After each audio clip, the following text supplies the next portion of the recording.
Now we get to enjoy this particular installation and all its implications and echoes that will be for us for the next few weeks. So it's my great privilege to introduce to you Associate Professor Michelle Duffy from the University of Newcastle. She works in the area of human geography, which is a series of words which seems to have expanded its container over the last 25 years to include all sorts of mapping and connection around the manner in which human beings organise themselves or are organised. In broader terms, her research explores how interactions between people and place contribute to notions of community and identity, and hence the processes of belonging or of alienation. Her research includes the exploring of significance of emotion and affect in creating notions of belonging and exclusion, the role of art practice, sound, music, performance in creating or challenging notions of identity and belonging in public spaces. So she's eloquently qualified and intriguingly interested in the kinds of things that Penny is doing in her work, and it's a great pleasure to welcome her here tonight. As a cultural geographer in particular, I'm fascinated by the ways we create our knowing about the world, that we create narratives and images that represent our world, and that we create as a means to engage, experience, and question this world. And for me, this creativity is incredibly important, and this is what I love about Penny's work, that she makes us rethink the places that we're in. And of course, we're living in a very challenging period.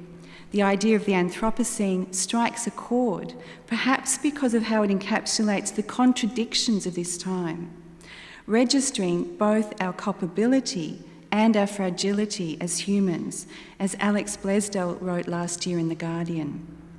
How we're trying to come to terms with the planet-scale changes by thinking human thoughts and writing human words and creating human representations. So the scale and the time is incredibly challenging, I think, for us to actually understand this. And this is a big ask. How can we take this in and make sense of this complexity? So the creative arts are such an important way to access the intricate, deeply entangled relations between the human and the non-human world, and to ask us to think, and importantly for me, to feel what is unfolding around us. Because without such feeling, we can fail to acknowledge and grasp what is happening. As Canadian academic Amanda Boetzkis suggests, art has a significant part to play in critiquing the ways we frame nature through representation, as well as through science and technology. As she goes on to explain in her book, The Ethics of Earth Art, there is an ecological impetus in art that responds and engages with our time. Art acknowledges that nature exceeds the scope of human knowledge and systems of representation. So it exceeds what we're trying to actually understand. And this is why art, for me, is so important. And this is something that clearly resonates with Penny's work. So on Wednesday, I dropped by as Penny and others were setting up her exhibition. And it was so interesting to hear her talk about the materials she uses, the detailed knowledge she has about where these came from and what has happened to them. She really intimately understands the stories behind these materials. And what really struck me when she was talking were those materials that, as she put it, refused to cooperate. One of those was never going to cooperate, and it sits there on the altar looking a bit like rubble. The other one, which I can see has been transformed back into a bowl, but when we're here, it did start out as a bowl. It had this beautiful, rich, moist brown feeling and smell to it. You could see it was good earth. And along with that was that single blade of green growing out of its rim. However, while we stood nearby, it undid itself from its bowl shape. There was one sort of quick break, and part of the bowl broke away, which was soon followed by these other undoings, and accompanied by what I can only describe as really moist soil movement. So we stood there and just watched it sort of unfold itself. Yet there's something about that. Rather than worry about what could be described as a loss, Penny acknowledged that this was the desire of the material. That while we may think perhaps the soil was too moist, what we were present to was the nature of the material. So this had me thinking, a less viable soil, less viable in terms of its structure and composition, would have held its shape as some of the others have. But instead, I think, there's hope in the material's disobedience or non-cooperation. Margaret Wheatley, an American writer and management consultant who studies organisational behaviour, talks in her book Leadership and the New Science about dissipative structures. That this is anything that disturbs the system and so plays a crucial role in helping that system self-organise into a new form.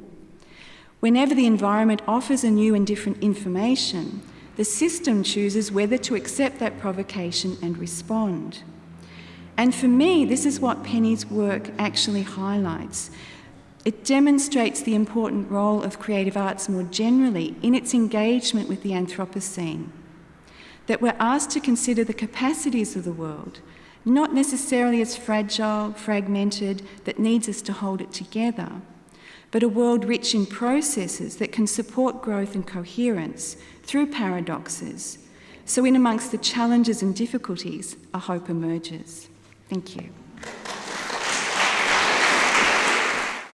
Thank you, Penny, for your generosity in allowing us to live with these works for the next few weeks.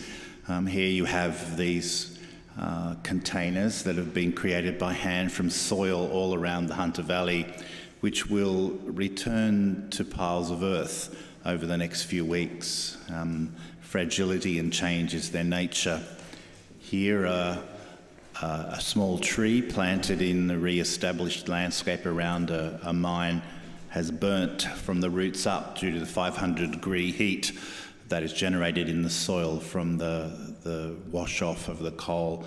So here we have a burning bush which has been bandaged, and then these 4 panels which have been applied with coal dust. They're voids. Do we see in them some God image or a void which is a more terrifying option for our future? So there will be lots to talk about and think about as we live week by week by week with what you've left us. So thank you very much, Penny. Thank you. I'm a soil scientist as well. I really like soils, but they have a lot to tell us. I put them in this form. When I was growing up, there was the Christmas bowl appeal. I don't know if you remember, it was the bowl that was put on the altar and you went round and you added money for less fortunate people. And I think of the earth in these bowls, in that form, as being similar to that we are the less fortunate people and they are the providers for us.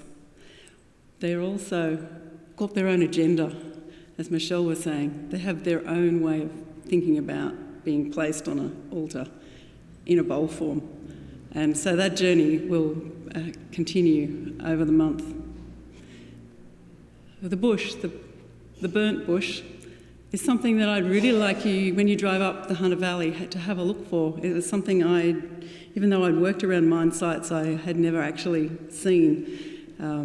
You'll see big patches of just dead bush in rehabilitated areas, and it is actually where the earth burns to 500 degrees underneath, and it's probably only underneath a couple of metres.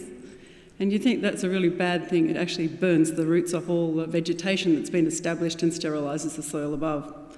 And it will continue to burn for a while. It's called spontaneous combustion. But there is an upside. There's always an upside. In the winter, the kangaroos are very grateful.